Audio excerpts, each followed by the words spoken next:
And I'll post it in the chat box because I don't know how to post it in the cool little web link thing. You post it in there, and I'll put it down there. How about that?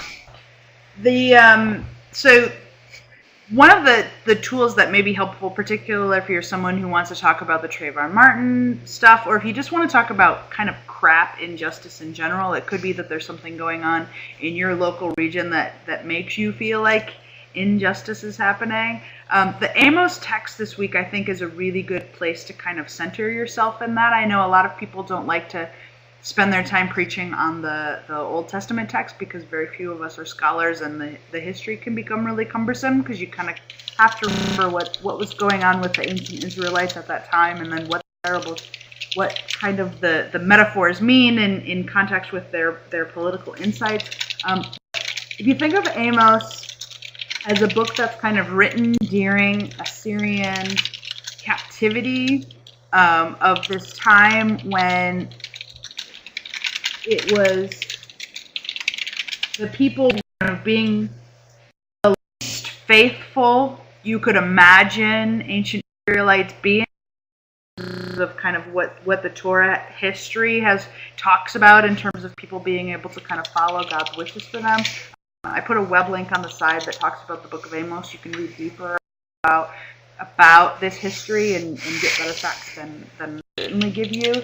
But there's bits in the text that I think really speak to this sense of injustice. There's this idea kind of in the Old Testament that you can choose life, and you can choose to follow God, and you can choose to kind of be a part of the land of milk and honey, or as it talks about in the Genesis with Abraham and Sarah, that you can be a part of this sensual food-giving God of cakes and honey and milk, like the land of milk and honey, or as the Supreme Court kind of talked about with the marriageability cases, they milk marriages versus whole milk marriages, right? Our God is a whole milk and honey and cakes, lusciousness kind of. And when we eat these luscious cakes, our women become pregnant, right? So there's this that it's thought that you make being kind of behaving and God and having really things happen to you, which creates fertile people and fertile land. So your produce is well and your lives are going to do really well. It is going to assure is with you and for you. The other side of it is that when the people are disobedient, not following God, when distracted, the metaphors are that there's a famine, right? The lands are not fertile and the women are not fertile and you're cheat on you and you're not if your offspring really or if there's someone else. And so these themes kind of flow through ancient time. Some of it's really sexist, like this idea that you own your women and your offspring are your power, and the idea that this prosperity gospel, this prosperity theology, I'll post a link for that in a second, this idea that if you believe enough, your life will be fantastic, right?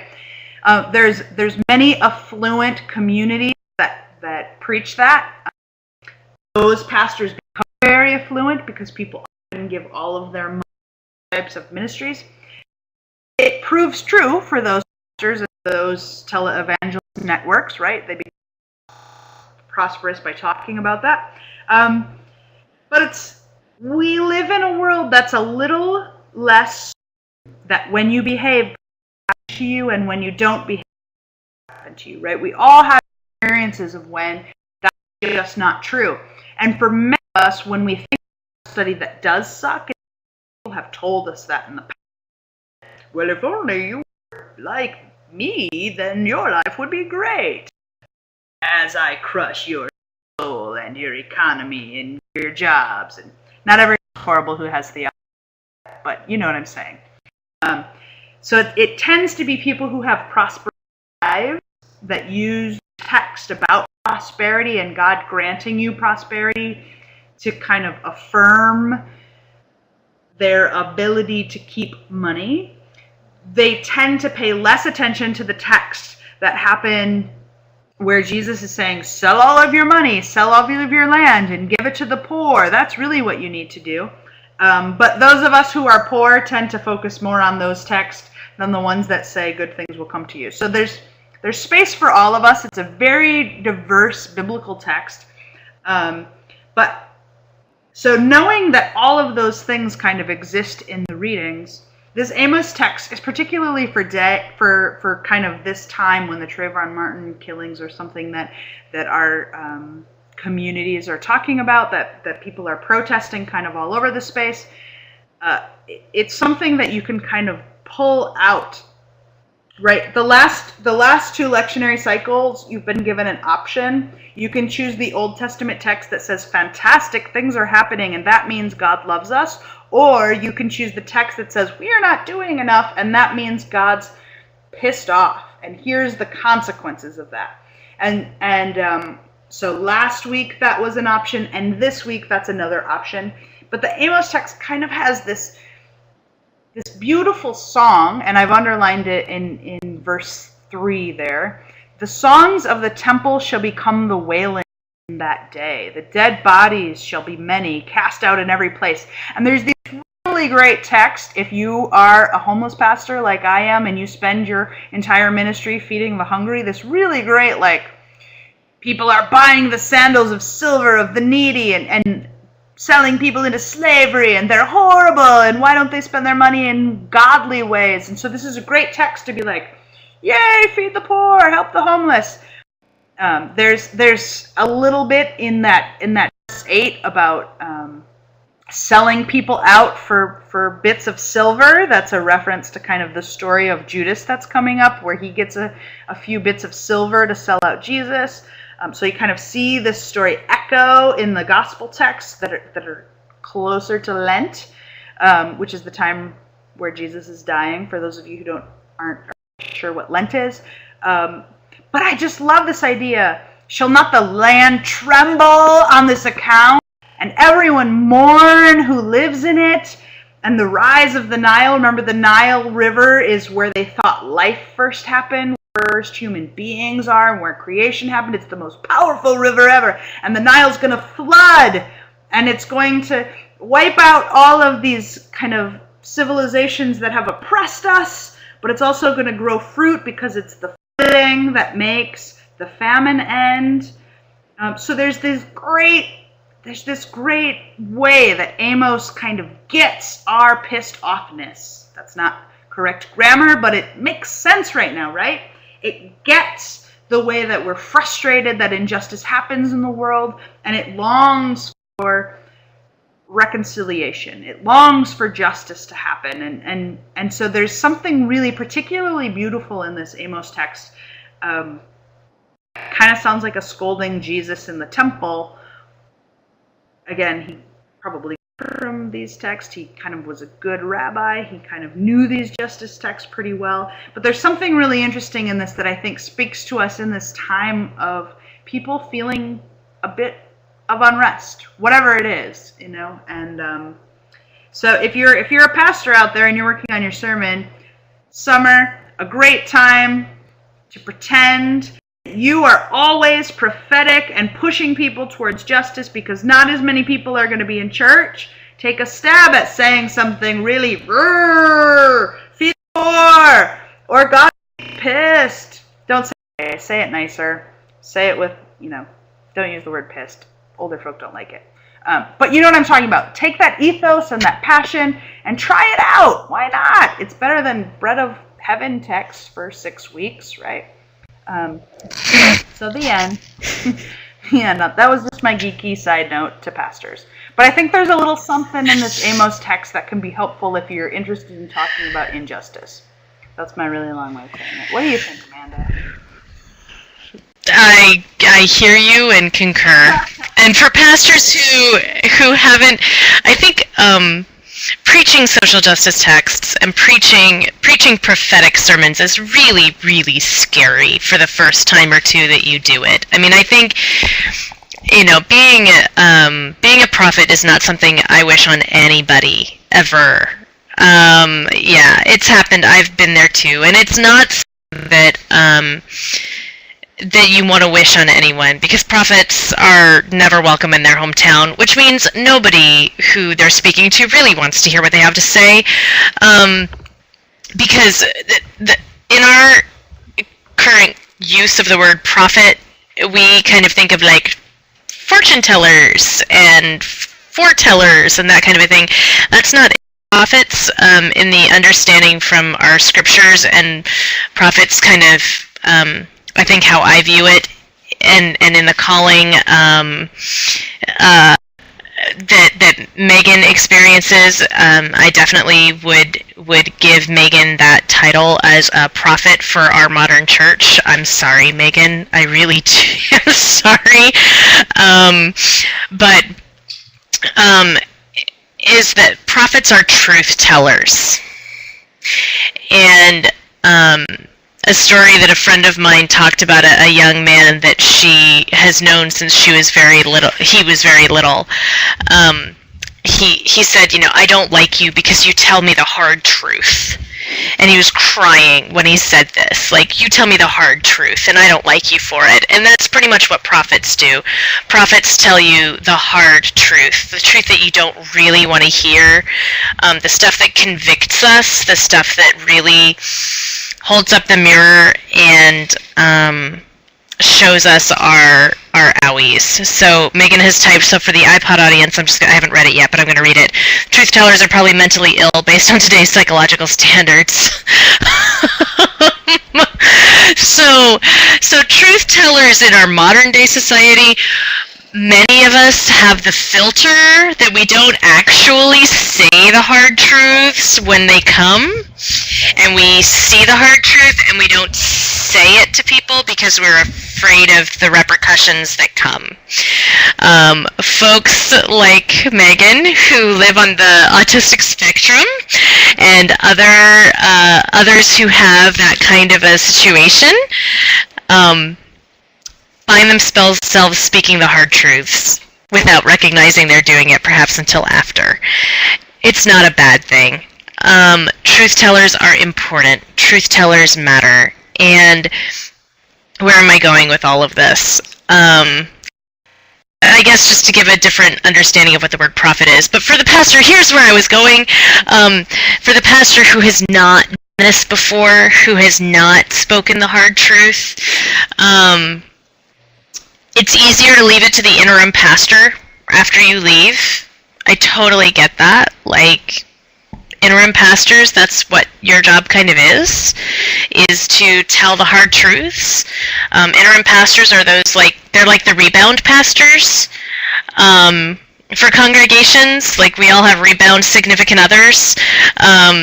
Interim pastors are rebound pastors, so that you don't actually do that to your next called pastor. But the cool thing is that congregations might think of their interim as rebound pastor, but in reality they're prophets.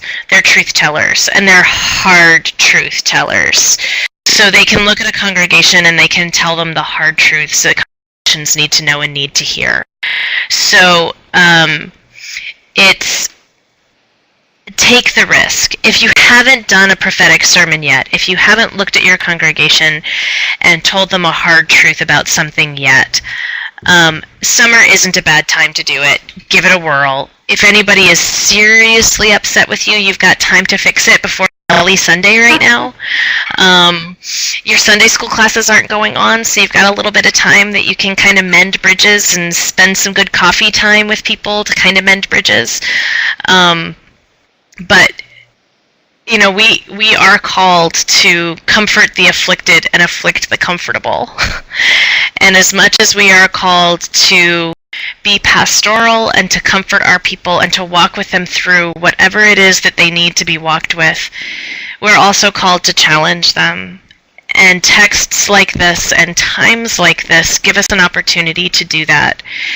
And it's scary and it's terrifying and it's worth it. So that's what I have to say about that. Ta-da! Ta-da! Mind if I go to the Paul bit? Go to Paul. I have someone who obviously needs to ask me a question, so I'll let you talk for a minute. And if you see me looking off to the side of the camera and talking a bit, I'm going to mute. Okay. So Paul, which would be the Colossians text. There's a link over down this way in the corner if you want to learn a little bit more about Colossians. The Apostle Paul may or may not have written this text. It's written as if that's true.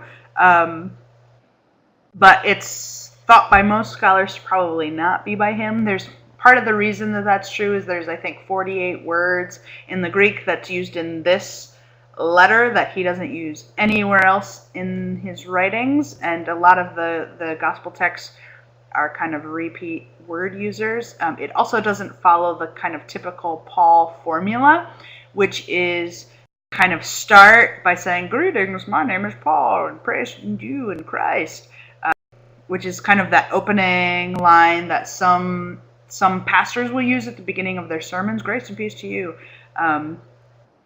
And then typically Paul will go into, "Don't you think all these people are horrible, rotten sinners?" As a way of trying to get a big group of people to agree with him. And then he'll say, "Ha ha, we're all saved in Jesus. We're all equal in our sin." At least that's what Lutherans believe. And here's how you now get to live your life in kind of this new free way by virtue of your baptism, by virtue of Christ dying on the cross, by virtue of this grace thing that you have. And so that's kind of the typical Paulian way of writing a letter. Colossians starts out in a very unusual way if you kind of expect Paul to start out with, "Aren't these people horrible? Don't you agree with me?" Because Colossians is kind of like, "You know what? You're great. I just kind of think you're great. I've been praying for you and you actually are great," which is very not the Paul we know from other texts. If you've ever heard about writings from Paul, a lot of the texts that many people think suck or people have held up on signs that are kind of like mean, kind of come from that intro bit of Paul, which again is only there so that you will come to realize that we're all equal in our sinfulness and we're all equal in our savedness. Again, Lutheran translation. So this text in Colossians is very unusual because it's like Paul had this. He fell into a well of optimism and then wrote a letter where he's completely joyous. It's very strange. So if you're someone who usually doesn't like a letter from Paul, you might like this one. But just know it might not be authentic. It might not be written by Paul. But heck, Matthew, Mark, Luke, and John are made-up names that probably weren't the guys who wrote the letters there either. Sorry, again, if your faith is dependent upon those being the actual authors of the Bible books, then it's probably true. Otherwise, really probably not. So Colossians in this text kind of is right after the "you're all really great and I've been praying for you." There's kind of this text where God is pleased with everyone on heaven and earth and is busy reconciling things through the blood of the cross. So it's like in the very first chapter of Paul's letter, he skips to what is normally his end statement. It's possible that Paul learned the lesson that maybe not everybody was reading all the way through the end and they were just kind of getting stuck on the bits at the beginning. And so he changed the way he wrote the text. We don't know. But it's a fun text and something that you can maybe pay more attention to than maybe you would have in other readings that kind of come from Paul. Particularly if you're looking for something really exciting to say.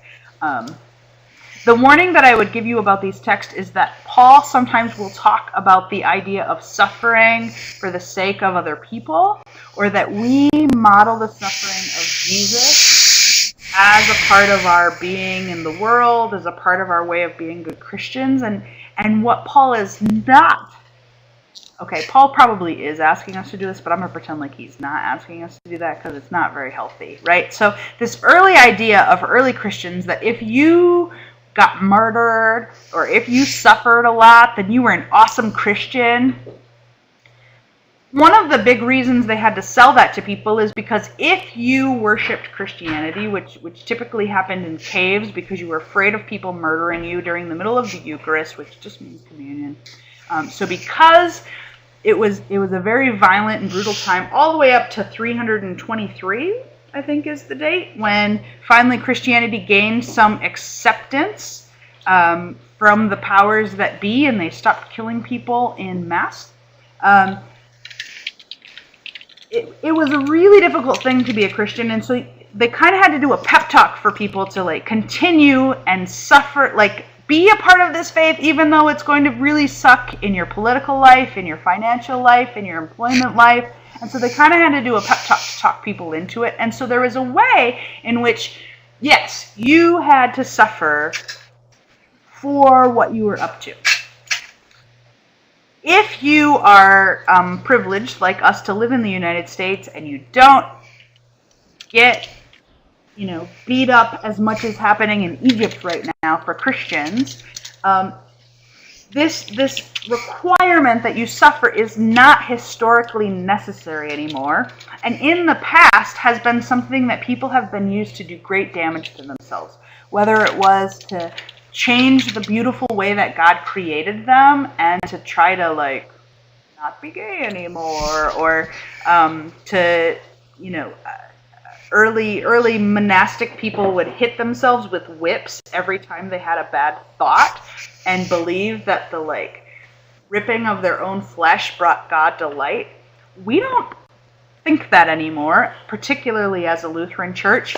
And we want to say to people who are out there who are suffering that God wants to relieve you of your suffering, whether it's through the act of baptism, which gets you your get out of jail forever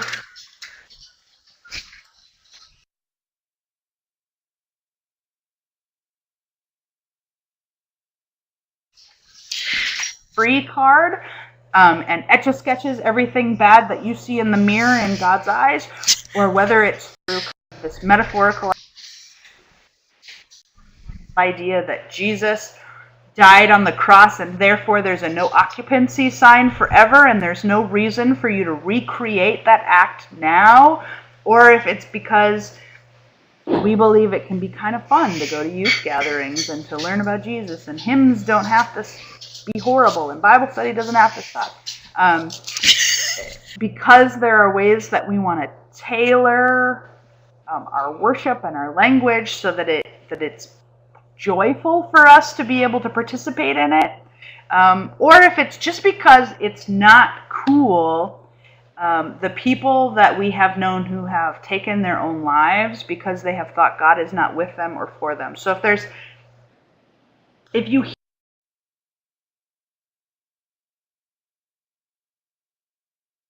hear this text, know that it is so much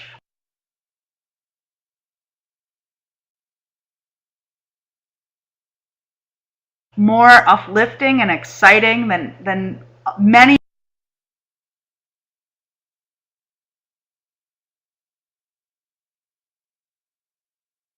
of Paul's other texts. And when he's talking about rejoicing in his sufferings, he is not giving anyone permission to kill